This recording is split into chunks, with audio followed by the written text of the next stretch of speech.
Hey, Fawn here from Mom Powered Life. So today we are going to focus on our theme of decluttering. Now, when you declutter your household, you're also decluttering part of things you're letting go, and it's an emotional level to it. But there's ways we can gently ease our ways into it. When I had clients, when I was doing life coaching, one of the exercises that took people through this process was called tolerations or zap your tolerations. And today I want to do a variation on this. So let's explain what tolerations are first, and then we'll get into the exercise. So, first, tolerations are those things that you put up with every day that distract you from other important things. Sometimes the underlying source of continued tolerations is to basically avoid taking full responsibility for certain stances in your life. But once you realize this, you can achieve your goals. And in this case, it is going around your house and decluttering, and then in the end, feeling like you have more energy and you'll have a higher quality of life. So, some things to get you in the mindset of this is to ask yourself these few questions. First, why do I have tolerations in my life and how do they really work for me? What would it mean if I had no tolerations and to be a toleration free zone? And what is the trade off for tolerating things? So, what we're going to do is we're going to write them all down on this list that you see right in front of you. And we're going to start with today's date.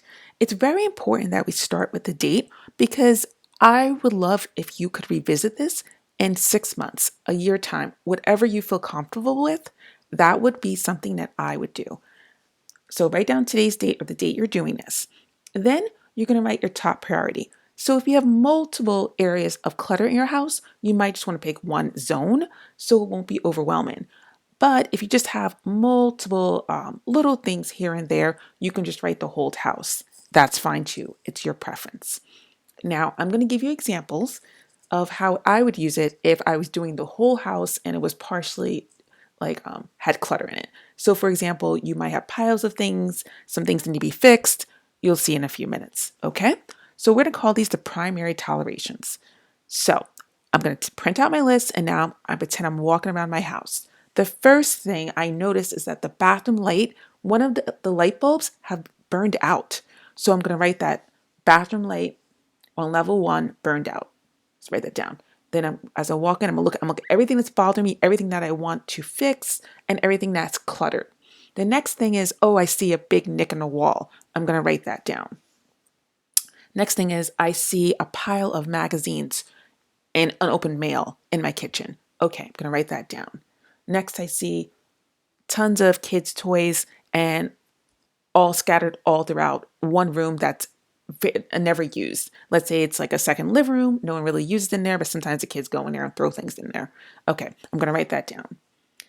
Next, I might see a pile of laundry or that I did, but they don't fit myself, my spouse, or my kids anymore. Maybe I need to go through and see if I need it anymore. It's just causing clutter. Okay, write that down. And so on. Just keep going down the list.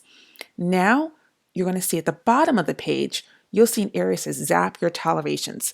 Now, from the primary list up on top, write down 3, 4, 5, up to 6 things that you can do in less than 5 minutes. And this is just to get the wheels spinning, the juices flowing. We want to make sure that we're able to train ourselves on how to go about focusing on getting rid of, zapping our tolerations and also decluttering. So we're training a muscle here. So the first thing is, you know what, there's toys in the extra second living room. Okay, you know what? I have an empty basket in the garage, the basement. I'll take it. I'll throw all the toys in there in this basket. Okay, that's done. Check. All right, next thing. Oh, you know what? The light bulb. I don't have any light bulbs. Let me add it to my next Amazon list. Okay, add it to Amazon list. So when it comes in, all I have to do is replace it because I don't have any left. Okay, done. Next, all these magazines here, I'm not really going to read them. I'll just put them in the car. When I swing by the library for story time later, I'll just donate them and see if they want it. If not, I'll recycle them. Okay, done. and so on and so on. So anything here less than 5 minutes, I want you to zap it, get rid of it, done, bye, okay? Free up room for your mental health and your higher quality of life. Do it, all right? And then after you finish this quick exercise, I want you to write your thoughts here. How do you feel? Do you feel happier that when you go in the room, does it feel like you have more energy there? There's more energy flowing? Do you feel angry to let go of things? Like, what do you feel? What's your emotion behind it? Because anything we do, we want to make sure we recognize that there's going to be feeling and intent behind it. And we want to just observe it. We want to be like scientists. We just want to see where we're going. And hopefully, after you do this a couple of times and get rid of a few things, you'll feel like, you know what? I'm liking my house a little bit more here. All right. So I will see you next time. And I really hope this exercise was really helpful.